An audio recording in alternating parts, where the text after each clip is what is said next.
రాష్ట్రంలోని అతిపెద్ద మహాగణపతి ఉత్సవాలకు విశాఖ జిల్లా గాజువాక పట్టణం ముస్తాబవుతుంది. ఎస్వీ ఎంటర్టైన్మెంట్స్ నిర్వహణలో లక్ష చీరలతో శ్రీసుందర వస్త్ర మహాగణపతి రూపుదిద్దుకుంటున్నాడు. ఈ క్రమంలో అనేక మంది ప్రముఖులు ఉత్సవాలకు ముందే మండపాన్ని సందర్శిస్తున్నారు. తాజాగా ప్రముఖ సినీ హీరో నారా రోహిత్ ఇక్కడికి వచ్చేసి ఏర్పాట్లను పర్యవేక్షించారు. ఖైరతాబాద్ తర్వాత అంతటి విశిష్టతను కలిగిన వేడుకలను గాజువాకలో నిర్వహించడం అభినందనీయమని పేర్కొన్నారు. వచ్చే భక్తులకు ముందు ప్రాధాన్యత ఇవ్వాలి అని, ఆధ్యాత్మిక సేవలో నేటి యువత ముందుకు రావాలి అని పిలుపునిచ్చారు.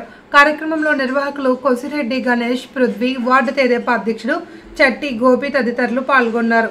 గాజువాకలో మా మహాగణపతిని దర్శించుకోవడానికి నారా రోహిత్ గారు మరియు వాళ్ళ బృందం, సుందరకాండ సినిమా బృందం అంతా కూడా ఈరోజు మా వినాయకుడిని దర్శించుకోవడం మాకు చాలా గొప్ప విషయంగా ఉంది. చాలా ఆనందంగా ఉంది. ఇలాగే ప్రతి సంవత్సరం కూడా ఇంతకన్నా గొప్పగా జరుపుకుంటామని ఆ సందర్భాన్ని మేమందరం కూడా షేర్ చేసుకుంటూ చాలా ఆనందపడుతూ ముందుకు తీసుకెళ్తామని. అందరికీ తెలిసిన విషయం, ప్రతి సంవత్సరం మన గాజువాక లంక మైదానంలో భారీ ఎత్తున గణేశోత్సవాలు చేసుకుంటాం.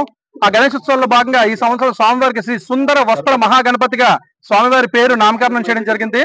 అలాగే ఈ యొక్క సుందర వస్త్ర మహాగణపతిని దర్శించుకోవడానికి ఈ రోజు సుందరాకాండ మూవీ టీం మొత్తం అంతా నారా రోహిత్ గారు అండ్ మూవీ బృందం అంతా కూడా రావడం జరిగింది. చాలా సంతోషకరంగా ఉంది. మళ్ళీ మనకి 25న స్వామివారి ఆగమనం కూడా చాలా భారీ ఎత్తున చేయబోతున్నాం. అలాగే 27వ తారీఖు ఉదయం 11:05 స్వామివారి మొదటి పూజ కూడా చేసుకొని ఉన్నారు. అలాగే ఈ ప్రతి సంవత్సరం కూడా గతంలో చూసుకుంటే మన మోహన్ బాబు గారు కానీ, రామ్ చరణ్ గారు కానీ, ఉపాసన గారు చాలా వరకు కూడా మన గాజువాక గణనాథుని దర్శించుకున్నారు. ఈసారి కూడా ఇప్పుడు నారా రోహిత్ గారు మన లాస్ట్ శ్రీ విష్ణు గారు వస్తున్నారు. ఈసారి నుంచి మన గాజువాక ఖ్యాతి ప్రపంచ స్థాయికి వెళ్ళిందని చాలా హ్యాపీగా ఫీల్ అవుతున్నాం. మనకి ఈ 21 రోజు పాటు కూడా చాలా మంది సినీ సెలబ్రిటీలు కూడా రావడానికి సిద్ధంగా ఉన్నారు. వాళ్ళకి తగ్గ ఏర్పాట్లు, విఐపి మార్కెట్లు కూడా ప్రత్యేకంగా ఏర్పాటు చేయడం జరిగింది.